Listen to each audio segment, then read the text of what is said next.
अस्सलामुअलैकुम, मैं हूं निम्रा सुहेल। आप देख रहे हैं अलग न्यूज़। अब्दुल सत्तार हमारे साथ हैं। किसी दबाव के हथकंडों के सामने हथियार नहीं डालूंगा, over my dead body. Malik Riyaz साहब का ये बयान सोशल मीडिया पर काफ़ी वायरल हो रहा है और सीनियर सहाफ़ी और अहम शख्सियात इस पर तबसरा भी कर रहे हैं। क्या कहते हैं सब आपको बताएंगे, लेकिन उससे पहले आपसे रिक्वेस्ट है कि चैनल को सब्सक्राइब करें, शेयर करें और बेल आइकन को प्रेस कर दें। देखिए, मलिक रियाज साहब के उस बयान के हम्म। बाद जिसमें उन्होंने कहा कि ओवर माय डेड बॉडी, मेरी लाश से गुजरकर आप मुझे सुल्तानी गवाह बनाएंगे। हम्म। ये मलिक रियाज को काफ़ी लोग ये कह रहे हैं कि मलिक रियाज ने देखें कैसा मुकाबला किया, कैसे वो डट कर खड़े हुए हैं। लेकिन ये कैसे दिन आ गए हैं जब मलिक रियाज के बारे में भी लोग ये कहने पर मजबूर हैं कि देखो हम्म। कोई सुल्तानी गवाह नहीं बन रहा, और मलिक रियाज ये नुकसान अफोर्ड भी कर सकता है क्योंकि एक साहिब सरबत हम्म। आदमी है, तो उसके लिए जो नुकसान होगा वो दरिया में या समंदर में कतरे के बराबर होगा जो अल्लाह ताला ने उनको दिया है। बहरहाल, जो उनके बारे में सोशल मीडिया पर बातें या फिर उनका अपना जो एक जो ट्वीट था जिसमें उन्होंने खुद बताया था, जो उन पर दबाव डाला जा रहा है, एक के बाद एक उनको मसाइल का सामना है, ये सब मलिक रियाज साहब ने बताया। और उसके साथ एक सहाफ़ी हैं उमर चीमा साहब, इन्वेस्टिगेटिव जर्नलिस्ट हैं, और उमर चीमा साहब का नाम भी अभी आया था जब दुबई प्रॉपर्टी लीक्स में शामिल जो दो सहाफ़ी थे जो पाकिस्तान की तरफ से उसको कवर कर रहे थे, देख रहे थे, इन्वेस्टिगेट कर रहे थे। उसमें एक उमर चीमा और फ़खर दुर्रानी साहब शामिल थे। तो उमर चीमा साहब ने हकीकत मालूम की है। इसकी हकीकत क्या है कि लेकिन मलिक रियाज साहब का जो ट्वीट है, जो उनका बयान खासा वायरल हो रहा है, वो ये लिखते हैं कि मेरी सारी ज़िंदगी अल्लाह ताला ने हमेशा मुझे अपने उसूल पर कायम रहने की रहनुमाई की है कि मैं किसी भी मामले में सियासी फरीक ना बनूं। अब 1 साल से ज़्यादा अरसे से मुझ पर समझौता करने के लिए बहुत दबाव है, लेकिन मैं कभी भी किसी को इजाज़त नहीं दूंगा कि वो मुझे सियासी मकसद के लिए क़यादा के तौर पर इस्तेमाल करे। पाकिस्तान में जदीद तरीन प्रोजेक्ट्स मुतारिफ करवाने पर मुझे और मेरे कारोबार को हमेशा निशाना बनाया गया। 1996 से आज तक मुल्क की तरक्की में किरदार अदा करने की सज़ा भुगत रहा हूँ। मैंने माजी में अल्लाह ताला की मदद से इस तरह के दबाव का पूरी हिम्मत और ताकत के साथ सामना किया है। आज भी ज़ाती हैसियत में मैं पूरे यकीन के साथ कहता हूँ, ओवर माई डेड बॉडी। अपनी बीमार हालत और परेशानी के बावजूद मैं अल्लाह की मदद से इस मुसीबत का सामना करने के लिए साबित कदम हूँ। रोज़ाना मालियाती कारोबारी नुकसान बर्दाश्त कर रहा हूँ और पूरी तरह दीवार के साथ धकेल दिया जा रहा हूँ, लेकिन किसी दबाव के हथकंडों के सामने हथियार नहीं डालूंगा। अल्लाह ताला इस मुश्किल दौर में इज्जत के साथ मेरी रहनुमाई और मदद करेगा और मुझे सुरखरू करेगा इंशाअल्लाह। देखिए, ये मलिक रियाज साहब ने बताया। और उसके बाद उमर चीमा साहब ने दावा किया है, इंकशाफ किया है कि वो ये बातें क्यों कर रहे हैं मलिक रियाज साहब, कि मलिक रियाज साहब के हवाले से उन्होंने नैब से मालूम किया कि मलिक रियाज साहब अचानक क्यों आ गए हैं। क्योंकि इससे पहले हमने ये खबर सुनी थी, बल्कि एक इत्तला आई कि मलिक रियाज साहब का हो सकता है कोई इंटरव्यू आ जाए और वो कोई प्लेटफॉर्म बनाने जा रहे हैं, वो इंटरव्यू दें। तो लोगों ने ये भी कहा, और ये महज अफवाहें थी और मलिक रियाज का अब तक कोई इंटरव्यू नहीं आया है। बहरहाल, उन्होंने बताया कि मलिक रियाज के ख़िलाफ़ आइंदा आने वाले दिनों में एक रेफरेंस आने वाला है। एक रेफरेंस होगा। वो रेफरेंस क्या है?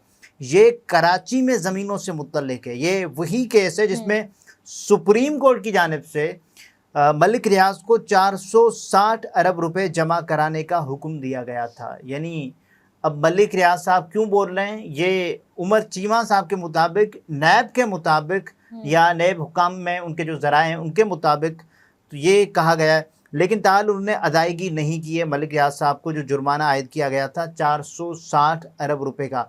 वो मजीद अपने व्लॉग में कहते हैं कि सुप्रीम कोर्ट के इस हुक्मनामे में ये मौजूद था कि अगर मलिक रियाज पैसे जमा कराने में नाकाम होते हैं तो उनके खिलाफ रेफरेंस फाइल किया जाएगा। उन्होंने पैसे अभी तक नहीं जमा करवाए, तो इसका मतलब उनके खिलाफ रेफरेंस आने वाला है। उमर चीमा ये कहते हैं कि मुझे बताया गया कि मलिक रियाज के ट्वीट का एक मकसद ये भी हो सकता है कि उनके खिलाफ रेफरेंस आ रहा है। अब वो ये कहेंगे क्योंकि मैंने समझौता करने से इनकार किया था, इसलिए मुझे इंतकामी कार्रवाई का निशाना बनाया जा रहा है। इसके साथ साथ मलिक रियाज के ख़िलाफ़ रेफरेंस बनाने से किसी की जानिब से रोका भी नहीं गया। तो इसका मतलब मलिक रियाज के ख़िलाफ़ अगर रेफरेंस आने वाला है तो उसमें कोई रुकावट भी नहीं है, तमाम कानूनी निकात पूरे हैं वो आ जाएगा। सीनियर सहाफ़ी ने क्या बताया कि इस केस का 190 मिलियन पाउंड या फिर अल कादिर यूनिवर्सिटी ट्रस्ट केस से कोई ताल्लुक ठीक नहीं है। है। लोग इसको इमरान खान साहब से सिर्फ जोड़ रहे थे कि हम्म, मलिक रियाज ने इमरान खान साहब के खिलाफ वादा मुआफ गवाह या फिर सुल्तानी गवाह बनने से इनकार कर ठीक दिया है। है, लेकिन वो ये कह रहे हैं कि इसका इससे कोई ताल्लुक नहीं है। हम्म, ये केस कराची में ज़मीनों पर मलिक रियाज के मुबैना कब्ज़ों से मुतल्लिक है, इसीलिए आने वाले दिनों में मुमकिन रेफरेंस की वजह से ये ट्वीट किया गया है। अब देखें, ये वो खबरें हैं मलिक रियाज के हवाले से, उनके टीवी चैनल्स को इश्तिहारात और सब कुछ देने वाला मलिक रियाज है। कल उनके हक़ में बहुत सी खबरें चली कि मलिक रियाज छा गए, मलिक हाँ रियाज जी। डट गए, मलिक रियाज ने पता नहीं क्या कुछ कर दिया, लेकिन कहीं ऐसी खबर हमें नहीं मिली कि जिसमें ये हो कि मलिक रियाज के ख़िलाफ़ जो केसेस चल रहे हैं, मलिक रियाज पर क्या क्या क्या इल्ज़ामात हैं, नहीं, लेकिन मलिक रियाज को अच्छा बनाकर पेश किया जा रहा है, एक पेंट करके उनको पेश किया जा रहा था कि जैसे ही वो कोई मसीहा हों। बहरहाल इस पर मुख्तलिफ तबसरे हमने देखे। इमरान रियाज खान साहब लिखते हैं कि अगर मलिक रियाज को काबू करके मनचाहा बयान ले लिया जाता तो सूरत हाल मुख्तलिफ होती। अच्छा, मलिक रियाज साहब क्यों काबू नहीं आ रहे? क्या मलिक रियाज साहब को काबू करना बड़ा मुश्किल है? मेरा ख़्याल है मलिक रियाज बहुत आसान होगा, अगर उनको काबू कर लिया जाता है तो वो काबू हो जाएंगे। सही है। लेकिन यहाँ एक मामला ये भी है ना कि रऊफ़ क्लासरा साहब ने मलिक रियाज साहब के बारे में बताया कि मलिक रियाज पाकिस्तान में कोई जज हो या जर्नल हो या सहाफ़ी हो, तो वो सब मलिक रियाज को कहते हैं कि अल्लाह के नाम पे दे दे अब्बा। रऊफ क्लासरा साहब ने ट्वीट किया, वो लिखते हैं कि इस मुल्क में हर बंदा मुंह फाड़े अपना हाथ फैलाए मलिक रियाज से पैसे मांगता है, चाहे वो बादशाह हो, वजीर हो, मीडिया मालिकान हो, सहाफ़ी हो, जनरल हो या बड़े बड़े सरकारी अफसर हो, सब मलिक के आगे हाथ फैलाए बैठे होते हैं। वैसे मलिक रियाज को कैसा महसूस होता होगा जब बाकी छोड़ें मुल्क का बादशाह तक उसके आगे हाथ फैलाकर बैठा हो और अल्लाह के नाम पर कुछ दे दे बाबा, ये कहता हो। देखिए, मुल्क का बादशाह जिसके हाथ में सब कुछ होता है, और वो भी अगर मलिक रियाज साहब से मांगता रहे, मलिक रियाज को ही IMF समझे, तो इसका मतलब ये है कि फिर मलिक रियाज पाकिस्तान से भी बड़ा कोई अमीर है, और मलिक रियाज का अमीरपन इतना है वाकई कि वो अगर चाहे कि सभी उनसे मांगते हैं। अच्छा, उनका ये जो ट्वीट है ना, उस पर खुर्रम हमीद साहब ने जवाब दिया कि क्लासरा साहब हर बंदा नहीं, क्योंकि उन्होंने कहा था कि हर बंदा, तो उस पर रऊफ क्लासरा साहब ने जवाब दिया, सर उस बंदे की बात हो रही है जो मलिक रियाज को ज्यादा फायदा या नुकसान दे सकता हो। अगर ऐसे बंदे ने मलिक रियाज के आगे हाथ नहीं फैलाया तो फिर वो वली ही होगा, वरना यहाँ तो पाकिस्तान के बादशाह तक मलिक रियाज के लंगर खाने बाहर कशकोल लेकर बैठे हैं, बाबा जी कुछ दे जा। देखिए, मलिक रियाज साहब, और फिर ये बातें मशहूर भी है ना, सहाफ़ियों को ख़रीदते हैं और उसके अलावा पाकिस्तान में मीडिया चैनल्स को ख़रीदते हैं। हमने अभी देखा ना कि शाहज़ेब खानज़ादा साहब ने जब मलिक रियाज साहब का नाम लिया था अपने प्रोग्राम में किसी हवाले से, तो वो भी सेंसर कर दिया गया, वो आगे गया ही नहीं। जो शाहज़ेब खानज़ादा साहब ने हालांकि नाम लिया था, तो मलिक रियाज साहब इतने अमीर हो चुके हैं कि वो राज कर चुके हैं, पाकिस्तान के जो टीवी चैनल्स हैं उस पर, मीडिया इंडस्ट्री पर राज करते हैं। मलिक रियाज अपने पैसों से उन पर, यानी जो मुबैना इल्ज़ामात हैं, बल्कि इल्ज़ामात हैं, तो वो ये हैं कि वो लोगों को ख़रीदते हैं और ये तमाम तो चीज़ें। अब इन हालात में जब मलिक रियाज जैसा बंदा ये कह रहा है कि भाई मैं, आपको मेरी लाश से गुजरना पड़ेगा और मैं मुझ पर दबाव है काफी टाइम से, 1 साल से दबाव सियासी बर्दाश्त मकासद कर के रहा लिए हूं, मैं इस्तेमाल नहीं होगा, अगर मलिक रियाज साहब ये कह रहे हैं तो इसका मतलब फिर कितना सियासी दबाव होगा, डेड बॉडी, मतलब इसके बाद कोई कितना बात सियासी बचती दबाव होगा अगर हाँ। मलिक रियाज साहब जैसा बंदा ये कह रहा है। सो उनके खिलाफ अगर रेफरेंस आ जाता है तो उसके बाद बेहतर होगा कि मलिक रियाज पर तबसरा किया जाए।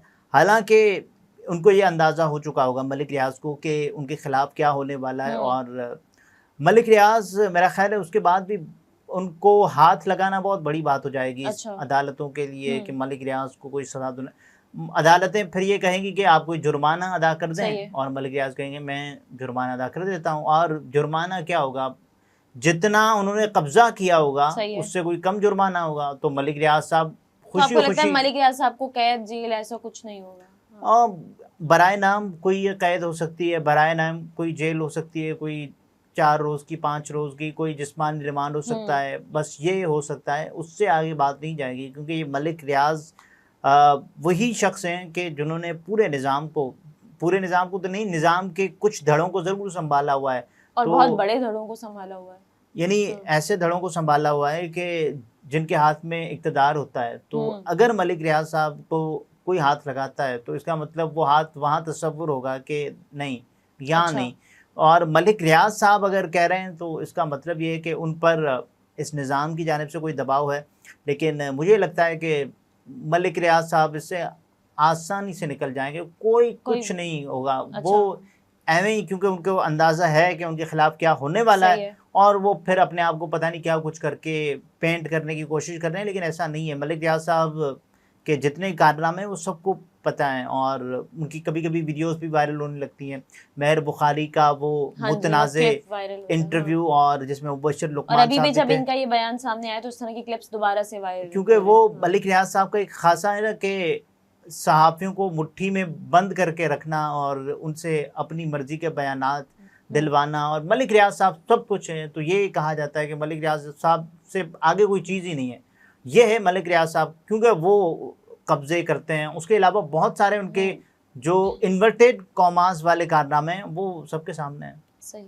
नाज़रीन, गुफ्तगू आपने मुलाहिज़ा फरमाई। अब्दुल सत्तार हमारे साथ थे। इजाज़त दीजिए, अल्लाह हाफ़िज़।